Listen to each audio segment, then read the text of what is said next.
Stories often are gateways for escapism from all of its many versions, whether it be the grim dark of the future or the magical fantasy of another world. Stories love escapism. Instead of the traditional escapism, these stories are all stories within stories. These mangas are about getting sucked into a story in more than just the metaphorical sense.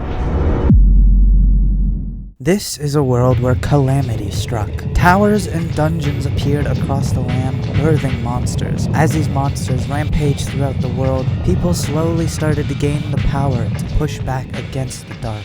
Eventually, humanity built back its defenses and established a new institution to raise new cadets. It's the place where the hero who will save the world and his rival are. That's the setting, and unfortunately the author of it finds himself trapped in a prison of his own making, trapped in a world in which he is not the main character. He tries to assess the situation, and the first thing he does is try to figure out exactly who he is. He finds out his name, and as he looks, he only sees a question mark. The author realizes that he's a character he never wrote, a filler who is just there to fill the stands, an extra. As he adjusts to his new school life, he is greeted by a package after school one day. In it is his old laptop.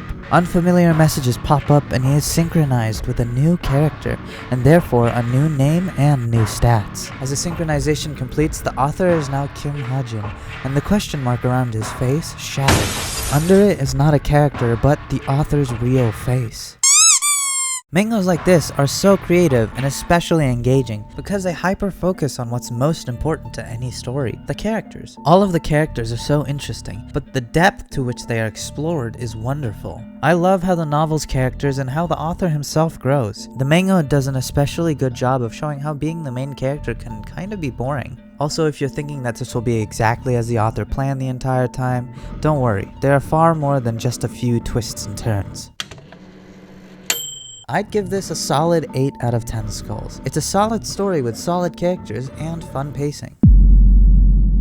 Our main character is an author of several webtoons. While reading comments on his latest chapter, our overworked author goes into cardiac arrest, induced by high blood pressure. As he perishes, he is greeted by a Grim Reaper. It seems that he must atone for his sins, and for some reason his sin is, well, dropping his novels. Definitely weird no matter how you spin it. Either way, the way he must atone is by picking one of his dropped novels and surviving until its ending. Obviously, this is the plot of an isekai. On top of that, since our author was lazy in most of his endings, he kinda just killed everyone and called it an ending. Eventually he decides on the one with the least amount of danger. The setting itself involves a world of magic and swords. However, a demon king lords over the world as well. The story itself is a slice of life and takes place after the hero has already vanquished the demon lord. As the author chooses his story and is reborn, he quickly finds something wrong. The walls explode and he runs for his life, figuring out the hard way that he is the son of the demon king.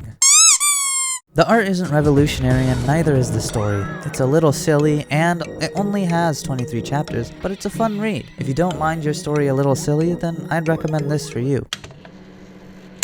I'd give this a solid 7 out of 10 skulls. Our protagonist in this manga is a doctor. After volunteering to go abroad for his medical service, a civil war breaks out. Caught in the crossfire, Dr. Jin finds himself giving his life to save one of his patients, and in the same instant he fades to unconsciousness, he wakes up in another body. As he looks around, he finds bodies with strange wounds, as if someone had cut them clean in half. He looks around at the bodies and manages to find some survivors. He finds a sewing needle amongst one of the men's possessions, and does his best to stitch and treat the wounds. Unfortunately, he is lacking in tools, facilities, and time. There are some survivors who he's unable to rescue. The basics are to figure out who and who you can't save. As the day goes on, he realizes he won't be able to move, and ends up doing the grueling task of setting up a tent and dragging the bodies inside. Eventually, sunset approaches, and with it, the sound of hoofbeats. Over the hills are the wagons of the Cloud Delivery Service. As it approaches and a familiar figure steps out, it hits the young doctor. These characters and these names are the same ones that appear in a Muram book series he used to read, The Supreme Demon King. I'm always a sucker for Murren World's Musha stories. This is no exception. If you're looking for a Dr. Stone-esque manga about medicine, I wouldn't suggest this one. It pretty quickly veers off the path of realism, but there are tidbits of interesting knowledge interspersed. However, what I enjoy about this is how it features the Murren World through the moral perspective of a doctor. It's really easy to glorify violence in the Murren World, and that's also enjoyable to an extent, but I love how this goes against the grain and expresses the value of life. I wouldn't say it's a masterpiece or anything, but it's a good story that I would give 8 out of 10 skulls.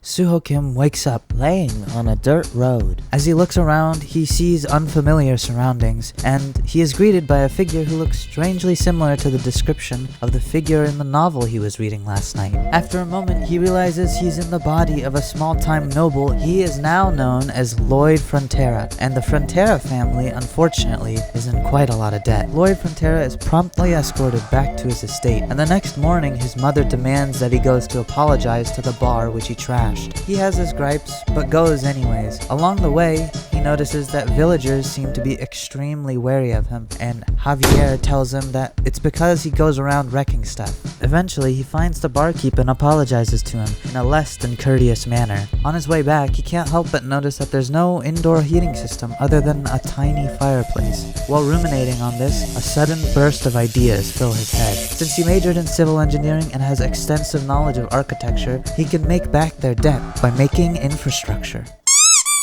More than anything, this manga is just hilarious. I love the pacing and the banter between Lloyd and his knight. The art is also super clean. It's not like masterpieces every panel, but it suits the tone of the story perfectly. The highlight of the art are definitely all of the expressions. The author has such amazing and expressive expressions. The author gives the protagonist a real good and punchable face. This manga is a great read where you learn something new and get an appreciation for how different buildings and simple infrastructural changes can have such a huge impact on people's lives.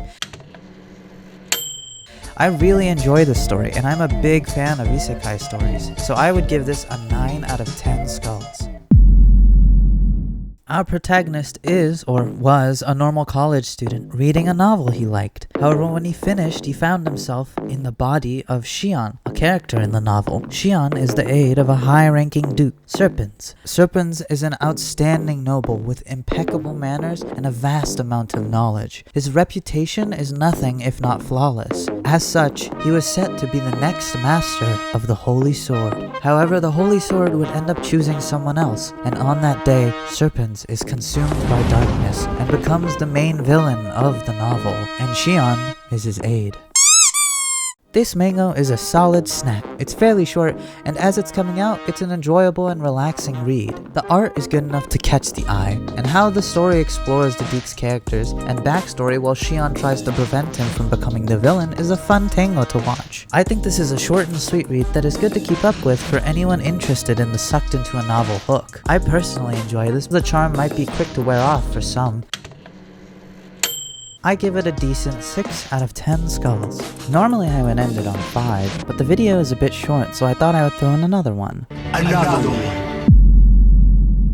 Marchin is a Murren martial artist, or at least is the disciple of one. He's lazy, he frequently slacks, and he skips out on training in order to enjoy food and read books. It doesn't help that his master gave her key to him, giving him an aura known as the indestructible golden body and making him complacent. Despite his master's insistence, Marchin insists that he hates violence. However, his master doesn't have long left, and so Marchin can't help but feel conflicted. One day, his master introduces him to a hidden library of their sect. As Marchin enters, he sees more books than he could possibly read in his life, and as he is entranced, his master makes him promise to read every single book in this library. Marchin starts to read, and his ability slowly starts to take effect. The embodiment of tales, the ability to grow stronger simply by reading. Marchin begins to read and slowly enters his first tale, Beauty and the Beast.